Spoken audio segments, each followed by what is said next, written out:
This documentary film is a tribute to the citizens of villages of Hadath al-Jibbe, Diman, and Briset. We remind you, dears, of the land of your fathers and grandfathers. We remind you of your history and your roots. We remind you that you left in your mother villages after your departure from it to your second home. Brothers, sisters, fathers, and grandfathers, and a history that you should never forget, because everyone who forgets his history has no history and has no origin. And do not forget that a large part of you still exists and lives steadfast in the land of your fathers and grandfathers. Some of them died and departed to the world of eternity, and some of them remained steadfast and paid precious blood to preserve it, and to preserve the continuity of your roots.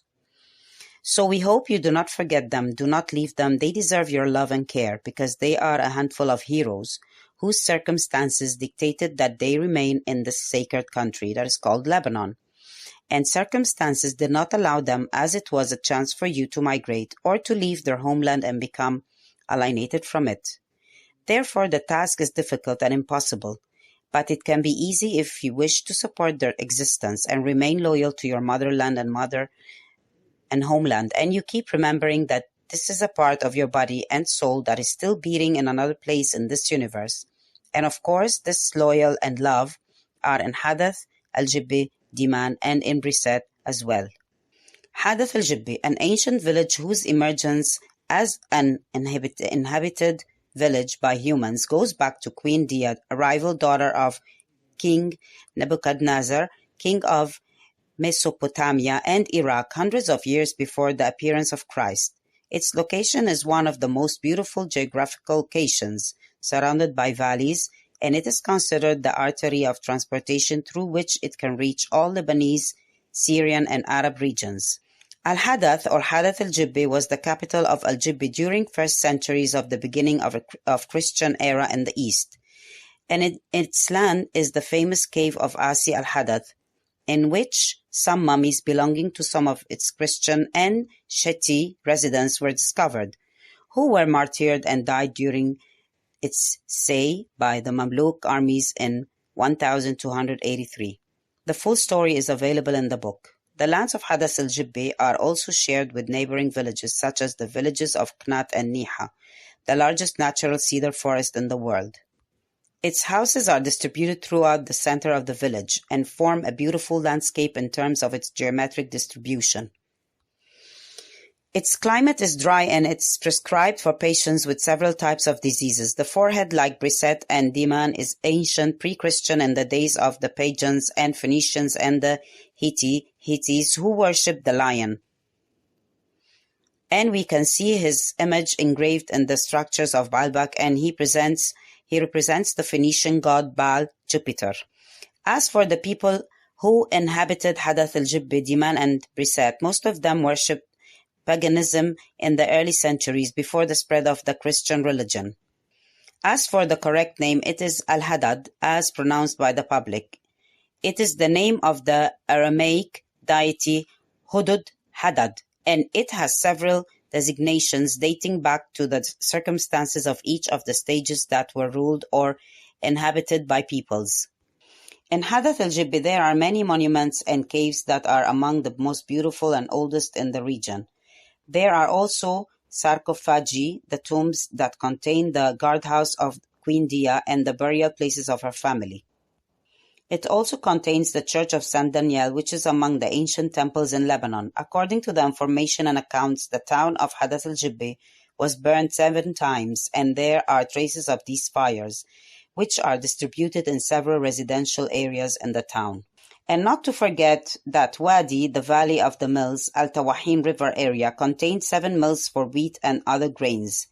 We must distinguish between the Al-Mashlaka area, the land which is always exposed to wind and air, which belongs to the village of Kunaywer, and Al-Mashnaka area, the gallows area where executed people, which was the residence of the military center of the Turkish army and where citizens and convicted prisoners were hanged. Under the ground of the bottom of the village of Hadath al-Jibbe, long lines of tunnels extend from the catacombs that the ancestors built, which used to connect the village and its residential areas with the Asi cave of Hadath al-Jibbe. They were built to facilitate the escape of citizens during every attack on the village, or on the area of Al-Jibba and its villages in general.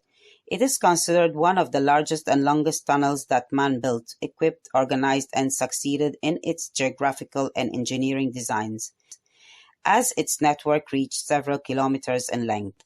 We should also not forget that citizens belonging to 4 families from Hadath al-Jibbi sank in the famous Titanic, and only a few people survived.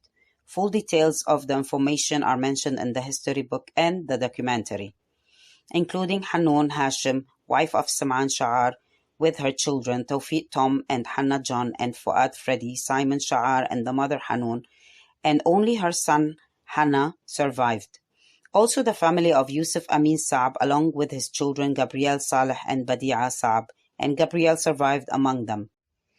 Diman, the village of Diman, or what it was previously known as Kfar Saroun, is an integral part of the heritage and history of the Maronites in the east. It shares with the Holy Valley and great history and a distinguished location, which guards Wadi Valley of Canubin, the Valley of the Saints, and guards the land that was once and still is the land of the saints, martyrs, hermits, patriarchs, and Maronites who resided in it, or crossed through it to the far reaches of the homeland and the universe. The village of Kfar Saroun or Diman is part of the formation of Al-Jibba, which was basically the military, spiritual, and civil capital of the Maronites for many centuries. One of its lands is the summer location of the Maronite Patriarchate. O Diman, you are so beautiful. Its location is unique, her houses are beautiful, and her citizens took great care of the village, giving an added beauty and existential splendor to the beauty of the village, and for the good organization of its construction. It is surrounded by forests of pine, cedar, and oak trees, which add to its beauty. We should not forget that it also contains the ruins of a village that became extinct due to the injustice and criminality of the Mamluk army that destroyed it and burned its people. Full details of the narration in the book. Who were exterminated by the Mamluk armies after gathering the residents who were inside Saint Sarkis Church and burned them after busying them in it. Diman is located in Pshari district in northern Lebanon. It rises about 1,400 meters above sea level in the middle of it, and is about 100 kilometers away from the capital Beirut. As for its international transportation lines, they link the village to the international road that passes through Hadath al-Jibba, Kusba Shikka, up to the Lebanese coast to the north or to the south. It is about 36 kilometers away from the capital of the north, Tripoli, as it connects it with the district of Daniya and Akkar, all the way to the Syrian coast. As for the village of Diman, it is located on the shoulder of the Kadisha Valley and overlooks rare beauty.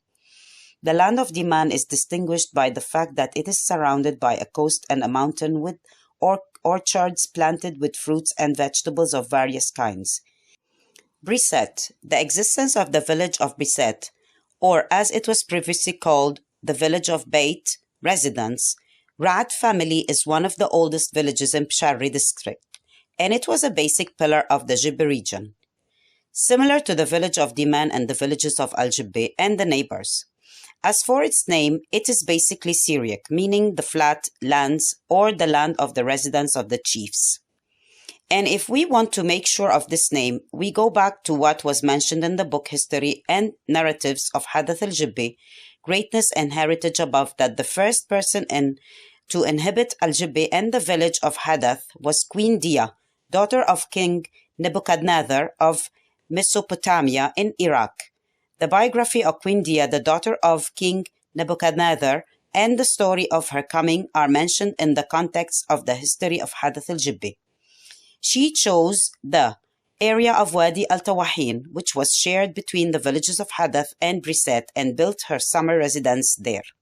There are ancient caves in Brissat, in addition to wells carved in the rock to collect winter water, and there is a place where a watchtower was installed on it by the Mamluks and the Muslim invaders, and they are generally defensive sites in an area of the Ra'ad family neighborhood.